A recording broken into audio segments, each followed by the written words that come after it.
I got this trip coming up and I'm going to be gone for 16 days, maybe 17 days. And I got to figure out, I need more storage. My saddlebags are going to be full. My tour pack is going to be full of stuff. On top of that, I'm going to have a bag. But I also want to bring a cooler because Ruthie and I, we actually like to picnic on the side of the road when we're traveling on a motorcycle.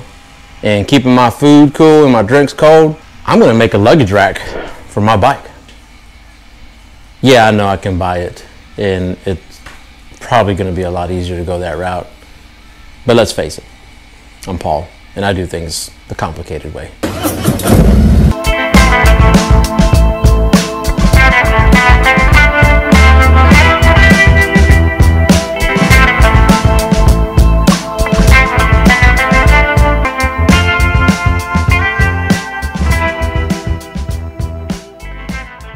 The first thing that we got to figure out is how big I want it.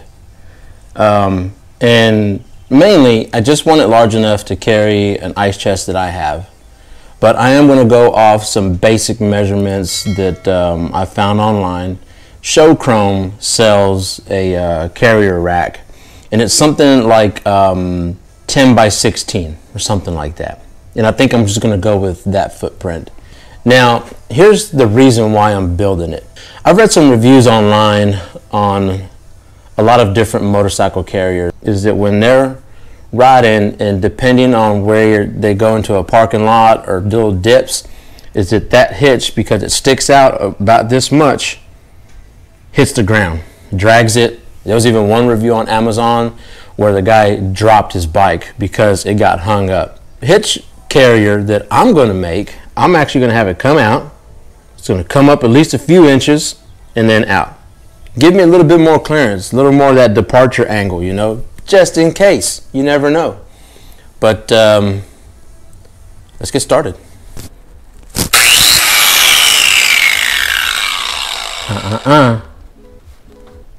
Safety first.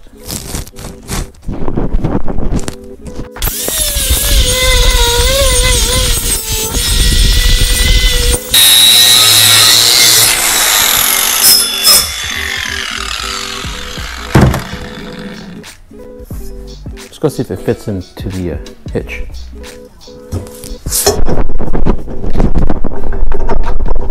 Oh yeah. So you can see it's a perfect fit. Look underneath. That particular hitch from Steel Horse 57, it can hold up to 70 pounds. And you'll see that that's my trailer that I actually have it hooked up to when I'm using that. So it, yeah, it's going to be more than enough because that's the little ice chest that's going to go on that little rack. But here is the little square tubing that I'm going to use. 1/2 inch square tubing, really light. So for the amount that I'm going to use, and I'll weigh this at the end, kind of see where we're at, you know. But now I just got to cut my pieces, build my rectangle, and then we'll go from there. I got to build 2 identical rectangles because I'm going to do it like a little bit, like a small little lip all the way around. And so we'll just need our little bitty pieces, you know, maybe 1 inch tall, and then that'll be it. And then we'll go from there.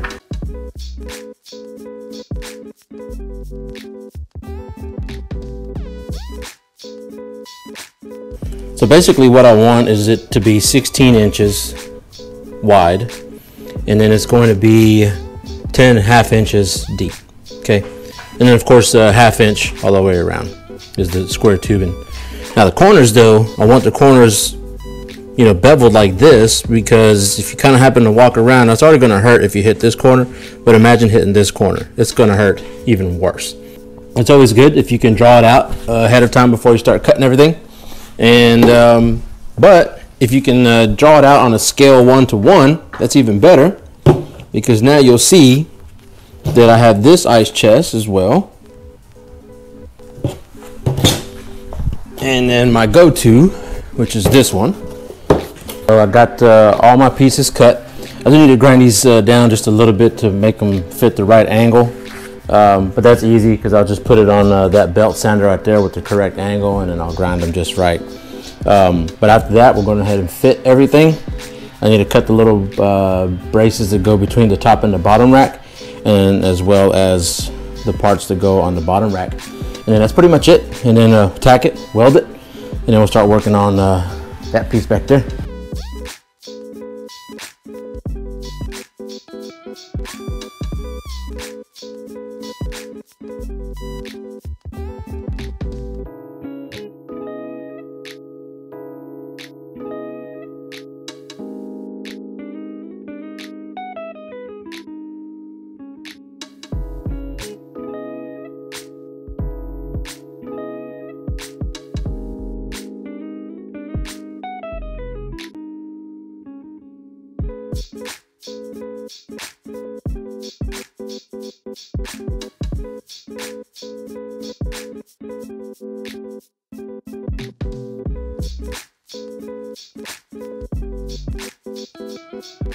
I got the two pieces, top and the bottom. I'm gonna go ahead and make some little 1-inch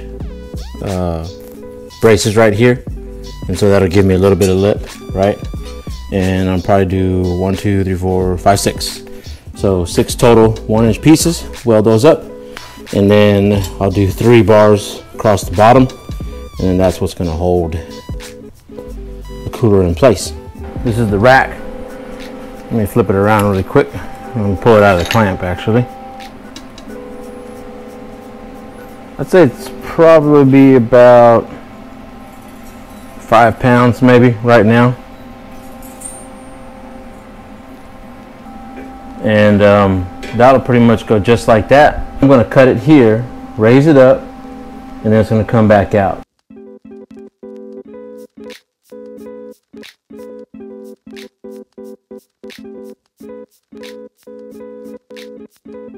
Let me show you what I got going on so far. So right now, I've already got this piece in here, cut it and weld it. So now I just got to figure out how I want to go, which I really want it to go above the exhaust, so it's probably going to come out about this much. But that's where we're at so far. Not bad, right? Okay, if you just finished welding something, be super careful. It's going to be really hot. I'll grind that down in a minute. But let's go ahead and get it up in there. That up there. Man, that's pretty legit, man. Let me show you a little up close real quick. So of course I'm gonna go cut this off. I'm gonna cut that off, but look at how much more clearance I got. So far, so good. So let me finish cutting it right there. Cut that little piece off, the extra that needs to come off. Measure it, and then weld it. And then we'll go from there, okay?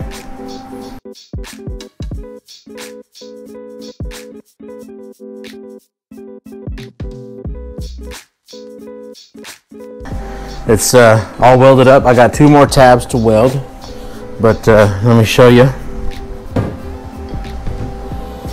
Look at that. Hey, you like them apples?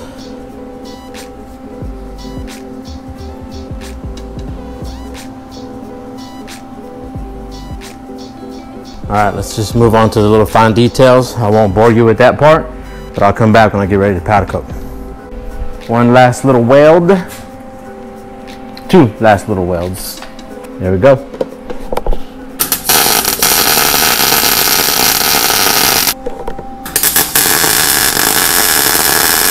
All right. I don't think that's gonna go anywhere.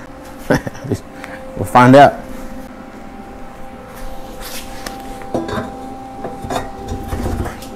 That's 12 inches of clearance, just over 12 inches of clearance.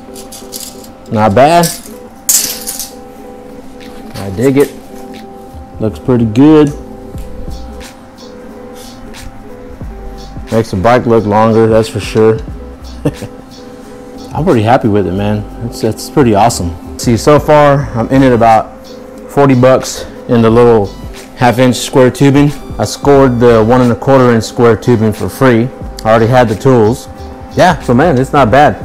$40 job so far, except for I've had to put the work in it, but so far it's only cost me 40 bucks. So not a bad deal, right, Ruthie? No, it's not. And then I already have powder, and I already got the powder coat gun, and I already have the oven. So just to kind of touch on powder coating. Of course, you got to prep it and get it all ready for powder, right? So sand whatever metal, rough it up, clean it. This little heat gun, just put it on hot and just run it across the metal. And what I noticed is it just kind of gets the moisture out of the steel, I guess. This is the little ground. This is actually not the ground, actually what makes the static charge. That's what makes it stick. So you got to have that power to make it stick. When you're spraying with powder, the PSI has got to be really low. You just want this real fine mist powder coming out, and you'll see in just a second what I'm talking about.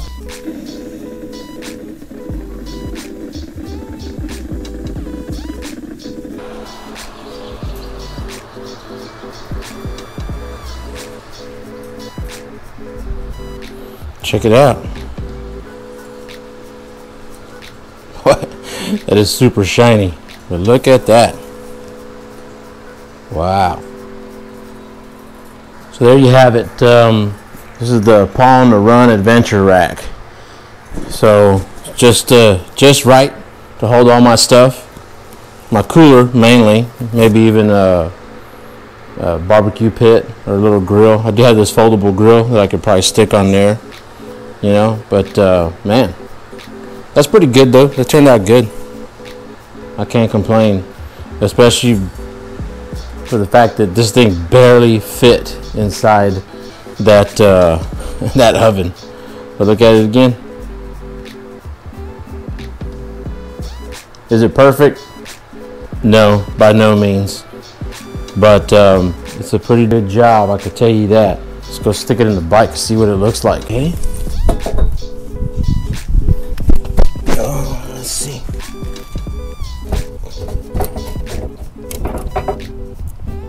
That looks pretty good. Nice and shiny.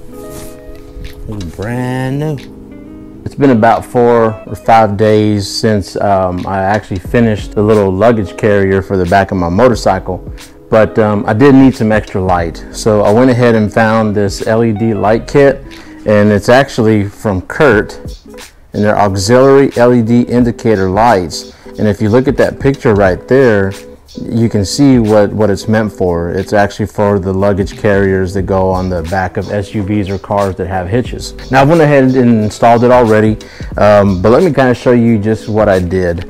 So first off, I did put the LEDs back here on the back, and you see they're already lit up, and it fits perfect right here. It was just a perfect fit. If you look closely right here underneath, I actually ran the cables and then in through the center of this square tubing.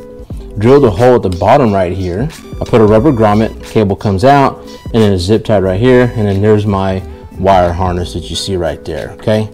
So all nice and tucked away. It's not going to be flapping in the air or anything like that, right? So let me show you the functionality of the lights. Brake light, right turn signal, left turn signal, and then your hazard lights. So the way that this is set up is that it has one row of lights that are just the running lights, and then the row on top are the ones that are the brake and blinker lights.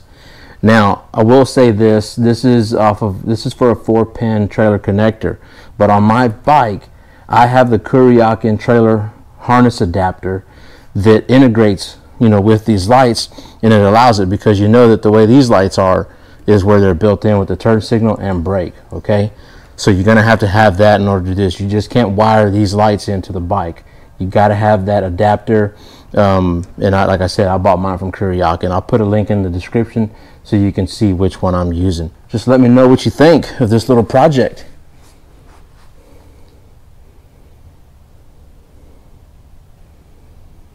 That is the Paw on the Run Adventure Rack.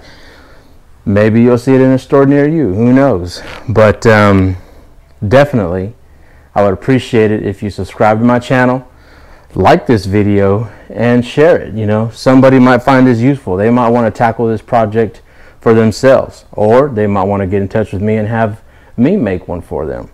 Either way, deuces.